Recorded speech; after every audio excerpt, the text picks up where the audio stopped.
이제 출애굽으로 넘어가겠습니다. 여기 뭔지 아시죠? 네. 이 노아 방주, 히브리어 말로 테마. 근데 이거와 똑같은 단어가 모세를 광주리에 싣고 나일강에 떠내려 보낼 때 그 광주리가 테바입니다. 똑같은 단어입니다. 근데 이 테바의 이 특징은 노가 없습니다. 그러니까 방향을 결정할 기능이 없어요. 하드웨어 자체가 방향을 결정할 수 있는 하드웨어가 없다는 얘기입니다. 그 얘기는 모든 것이 하나님의 뜻대로 나가는 거죠. 그러니까 노아의 방주도 키가 없어요. 그냥 뭐 이게 뭐 깊은 샘이 터지고 위에 참 하늘의 문이 열리고 막 이렇게 할 때 뭐 돛담배 뭐 이렇게 키로 움직여서 어디로 갈까 이런 게 아니라는 얘기입니다. 그냥 가는 거죠. 네. 마치 여기 모세의 방주 이 궤도 마찬가지 그렇게 갔다는 것을 의미합니다. 출애굽입니다. 왜 고난받아야 되죠? 하나님의 뜻대로 가라 그래서 갔는데 왜? 그럼 하나님의 그 방법은 무엇이죠? 즉 이 출애굽을 통해서 우리의 구원 문제가 거기서 마찬가지 투영이 됩니다. 내가 왜? 요한복음 9장에 날 때부터 소경된 자 어느 날 예수님이 제자와 같이 가죠. 그때 제자들이 묻습니다. 이 사람은 왜 날 때부터 소경했습니까? 이 사람의 죄입니까? 이 부모의 죄입니까? 그때 예수님이 하시는 말씀 아니야. 하나님이 나타내시고자 하는 일이 있어. 그 얘기입니다. 마찬가지 애굽에 있었던 이스라엘 백성들도 마찬가지입니다. 하나님이 나타내시고자 하는 것이 있어요. 그래서 거기에 고난을 받습니다. 436번. 네, 그럴 때 우리는 어떻게 합니까? 한탄하고 원망하고 저주하고 그렇게 삽니까? 그것이 아니라 출애굽 2장에 이렇게 기록합니다. 고된 노동으로 말미암아 탄식했다, 부르짖었다. 이게 뭐예요? 기도했다는 얘기죠. 왜냐하면 이 이스라엘 백성들이 70명이 갔다가 나중에 국가가 되죠. 그러니까 남자만 20세 이상만 60만 명이 넘으니까 그냥 여자 합치면은 120만, 자녀 합치면은 그건 300만 그렇게 이상이 됩니다. 그러니까 70명의 가족이 한 나라가 되죠. 그러니까 그 기간 이 애굽 땅이 하나님이 예비하신 광야였다는 것을 의미하죠. 그러니까 눈으로 봐서는 고난입니다. 그러나 하나님 편에서 봤을 때는 하나님의 나라를 이 땅에서 세워나가시는 그 모습이죠. 그랬을 때 이스라엘이 드디어 하나님께 기도하게 되는데 기도를 왜 하냐면 고통 때문에 기도하죠. 왜? 고난이 없으면 기도 안 하잖아요. 풍요하면 기도 안 하잖아요. 고난을 통해서 부르짖는 기도자가 되고 또 그랬을 때 하나님이 그것을 들으시고 아브라함과 이삭과 야곱의 언약을 기억하시고 그리고 돌보시고 기억하셨다라고 기록합니다. 이것이 출애굽의 시작이죠. 그러니까 이 시작이 하나님이라는 얘기입니다. 그리고 하나님 백성은 기도로 시작한다는 얘기죠. 계기는 고통인데 그래서 그 고통이 고난이 실은 은혜라는 얘기죠. 그것이 우리도 마찬가지 이 시대를 살아가면서 이 시대가 광야죠. 근데 이 광야가 어느 철학자들처럼 던져진 존재가 아니라 하나님이 예비하신 땅이라는 얘기죠. 그랬을 때 우리가 다시 이 성경을 읽을 때 새롭게 볼 수 있는 눈이 열리게 됩니다. 근데 이러한 것은 창세기 15장에 이미 아브라함이 언약을 주셨죠.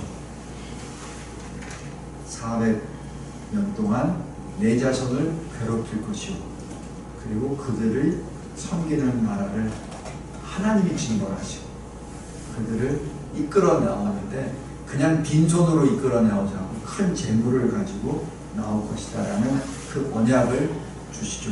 그 언약을 믿는 요셉이 자기 후손들에게 또 당부를 하죠. 그것이 창세기 50장이었죠. 내 해골을 가지고 나가라. 그 해골을 가지고 나가라는 그 말씀을 모세가 순종하죠. 그러니까 이러한 모든 그 역사가 그냥 우연으로 되는 것이 아니라 하나님의 말씀을 받은 사람이 그것을 자기 자신의 인생 가운데 어떻게 해석하고 적용하느냐에 따라서 그것이 쓰임을 받고 안 받고의 차이입니다. 그러니까 모세는 그것을 자기에게 주시는 말씀으로 받고 모세의 해골을 들고 나갑니다. 우리도 마찬가지죠. 그래서 이 역사가 굉장히 중요합니다. 인간적인 역사로 봤을 때는 왜 이스라엘 자손이 이렇게 고된 고난 가운데 있습니까? 정권이 바뀌었습니다. 요셉을 알지 못하는 왕이 일어납니다. 그 전까지만 해도 요셉을 알았다는 얘기는 요셉으로 인하여 애굽이 제대로 나라가 됐잖아요. 제국이 됐잖아요. 그 왕권이 정립이 됐고 모든 세제가 그때 완전히 정립이 됐잖아요. 그죠? 그럴 때는 요셉이 살아있고 요셉을 아는 왕들이 있을 때는 결코 애굽이 이스라엘을 핍박 안 합니다. 같이 형제로 살았죠.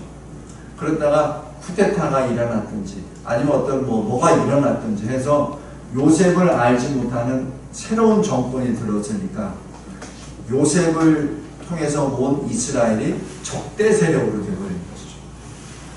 그러니까 적대 세력을 없애기 위해서 갖은 동을 당하죠. 이제 대표적인 것이 사내 아이를 낳으면 죽이라는 것이죠.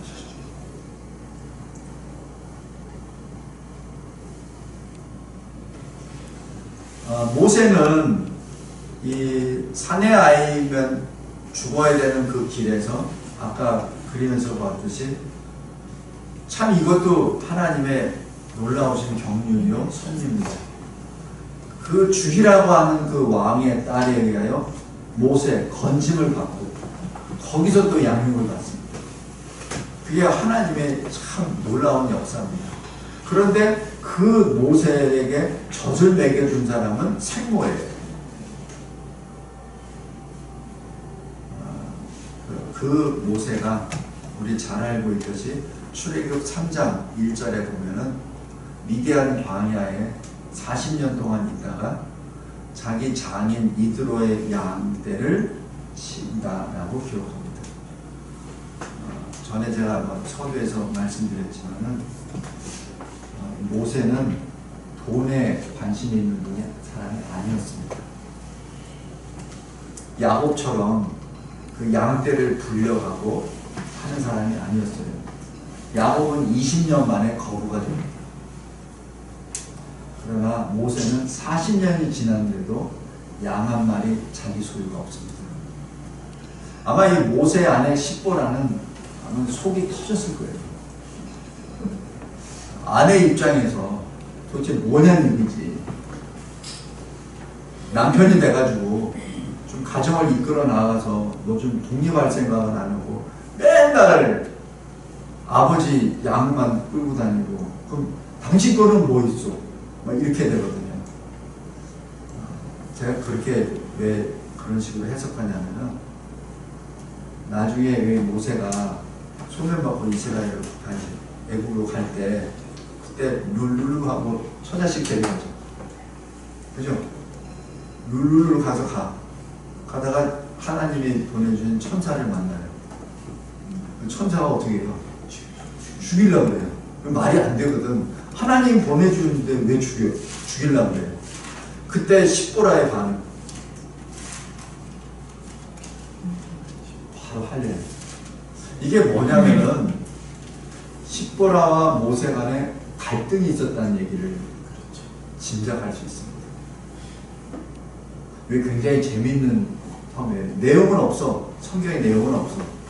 근데 우리가 충분히 생각할 수 있어. 우리 부부관계를 생각해 봤을 때. 아마 모세가 십보라한테 굉장히 바가지도 많이 긁히고, 그러니까 모세는 어때요? 믿음 때문에 그걸 간 사람인데 자기 두 아들을 할례도 안 시키고, 그럼 하나님의 아들이라는 표도 못 받고, 그죠? 이 십보라는 거기에 대해서 양 한 마리 많은 사람이 또 이렇게 했을 거 아니에요. 당신 나이가 지금 80이 돼가지고 지금 뭐 하겠다는 얘기냐고. 지금 이게 아들 이미 다 커가지고 지금 어떻게 할 거냐고. 안 했을 거예요? 무슨 할례는 할례냐고. 근데 막상 하나님의 사자가 와서 모세를 죽이려고 할 때 이게 영적인 문제구나 하는 것을 깨닫죠. 세상의 육적인 문제가 아니라 이건 영적인 문제다. 그리고 즉각적으로 이 할례를 했다는 얘기는 늘 마음에 그게 있었다는 얘기입니다. 항상 눌리고 있었다는 거예요. 왜? 모세가 항상 얘기합니다. 모세가 항상. 모세는 어떤 사람이? 기도하는 사람이잖아요.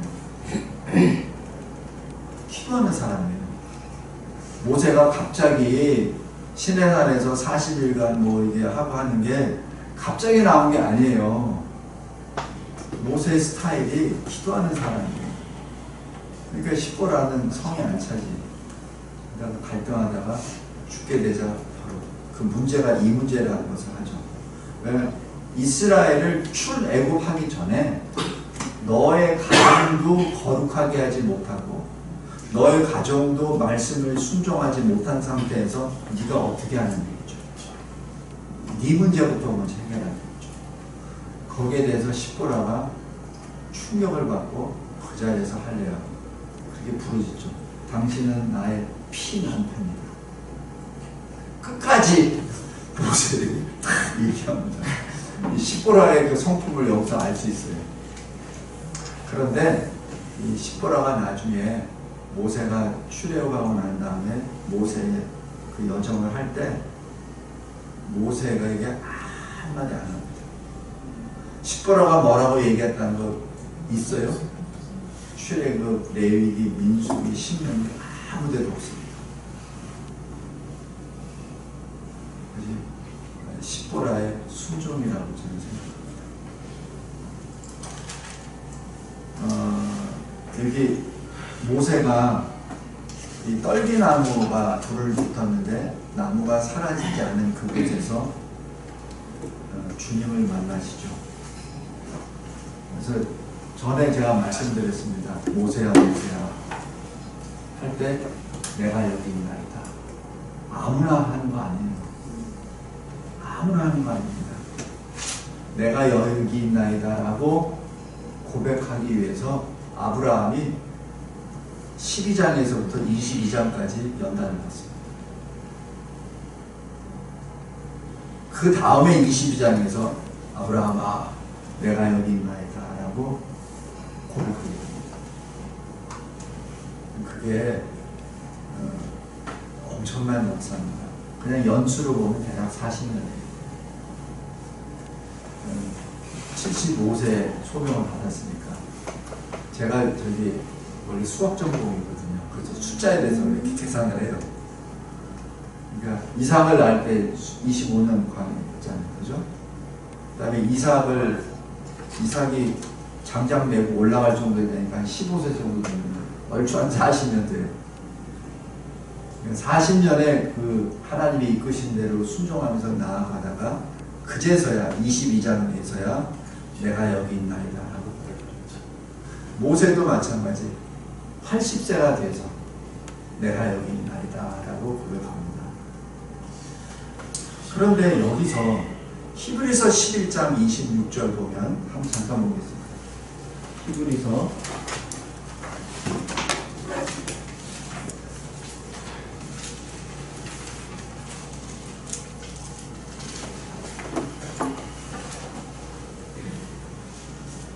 여기 24절부터 보면 믿음으로 모세는 장성하여 바로의 공주의 아들이라 칭함받기를 거절. 25절에 도리어 하나님의 백성과 함께 고난받기를 잠시 죄악의 낙을 누리는 것보다 더 좋아하고. 다음에 26절입니다. 그리스도를 위하여 받는 수모를 애굽의 모든 보화보다 더 큰 재물로 여겼으니 라고 기록합니다. 그래서 그리스도가 어떻게 나옵니까? 그리스도라는 단어 자체가 사실 여기 모세 시대에는 좀 어려운데, 이 그리스도가 주님을 만났을 때, 모세가 저 떨기나무에 불이 붙었는데 나무가 사라지지 않은 그 장소에서 만났을 때 주님이 주신 이름 에힐, 아쉘, 에힐, 스스로 있는 자, 이것이 여호와입니다. 이분이 그리스도이십니다. 그래서 이 히브리서 기자는 이것을 이렇게 합니다. 그리스도를 위하여. 이 모세는 스스로 있는 자를 위하여 사는 존재가 됐죠. 히브리서 기자는 스스로 있는 자가 그리스도라고 여기서 칩니다.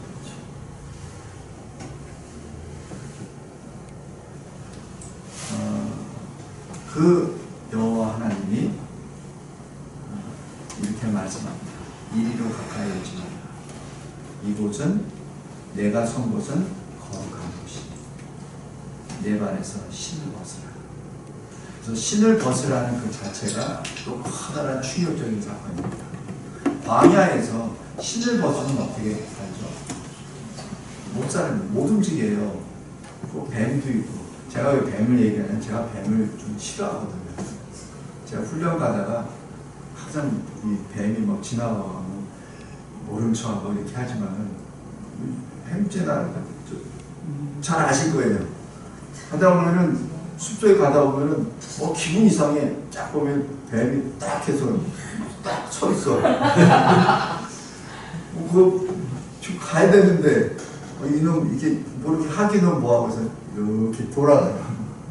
건들지 않고. 근데 뱀 좋아하는 친구는 그냥 확 잡아버리죠. 저는 이제 피하는 입장입니다. 어떤 친구는 얼마나 뱀을 좋아하는지 뱀을 쫓아가. 그래가지고 막 들어가. 그럼 꼬리를 잡고 잡아야 돼요. 원래 뱀이 거꾸로 못 나오거든요. 비닐 때문에 못 나와. 막 다리를 자꾸 그냥 막 끌어대고 잘라져가지고 그래가지고 나보고 같이 먹자고. 아니, 안 먹자.